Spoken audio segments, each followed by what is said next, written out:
सिवान में शहाबुद्दीन की पत्नी और निर्दलीय प्रत्याशी हिना साहब ने आज नामांकन पर्चा दाखिल कर सिवान वासियों से कर दिया बड़ा अपील। हिना साहब के समर्थक कई रंगों में रंग गए तो वहीं घर से हाथी से लिया आशीर्वाद, विरोधियों के छूटने लगे पसीने। हिना साहब के समर्थक पीला और भगवा गमछा में दिखे, जिले में बना चर्चा का विषय पर अपना नामांकन पर्चा दाखिल किया।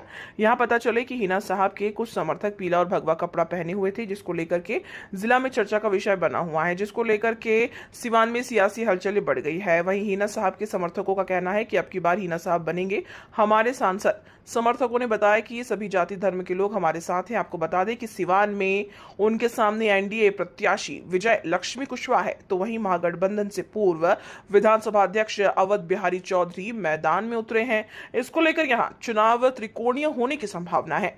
चुनावी राजनीति में हिना साहब का यह कदम एक नया मोड़ माना जा रहा है। उनके पति शहाबुद्दीन आरजेडी के एक गद्दावर नेता थे। आरजेडी के टिकट पर वे कई बार चुनाव जीते भी थे, लेकिन हिना साहब यहां से आरजेडी के टिकट से 2 बार चुनाव लड़ चुकी है और दोनों बार हिना साहब को हार का सामना करना पड़ा है। इस दफा उन्होंने निर्दलीय चुनाव लड़ने का फैसला किया है। आरजेडी की ओर से उनको मनाने का बहुत प्रयास किया गया, लेकिन उन्होंने उनकी एक नहीं सुनी और निर्दलीय चुनाव लड़ने का फैसला किया। हिना साहब नामांकन पर्चा दाखिल करने के बाद मीडिया से बातचीत करते हुए क्या कुछ कहा, आप भी सुनिए।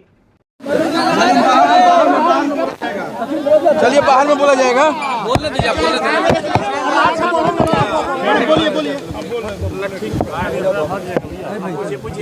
नामांकन किए, क्या कुछ कहेंगी तो नीचे कर दो।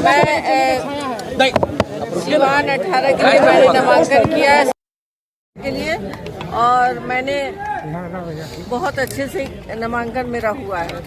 कितने सेटों में हुआ है मैडम? 2 सेट में। मैडम गजानन की पूजा करके घर से बाहर निकली है, क्या कहेंगे इसको लेके? अरे नीचे कर लो यार। नहीं, वो लोग ऐसी कोई बात नहीं थी। ठीक, क्या अपील करेंगे जी जनता से? जनता से मैं अपील करूंगी, जिस तरह से मैं सिंपल तरीके से मैंने नामांकन किया है, मैं किसी को नहीं चाहती हूँ कि परेशानी हो। इस तपती धूप में लोग आके खड़े रहे, मेरे लिए प्रतीक्षा करें, इसलिए मैंने सिंपल तरीके से नामांकन किया। सभी को, हमारे सिवान जिला को मैं आगे बढ़ाने के लिए मैं ये नामांकन की हूँ। मैं सिवान जिला को अपना परिवार समझती हूँ। मैं भीड़ बहुत इन लोगों के लिए चिंतित रहती हूँ। मैं हर व्यवस्था विधि के लिए मैं आगे आऊंगी। चलिए ठीक है, बहुत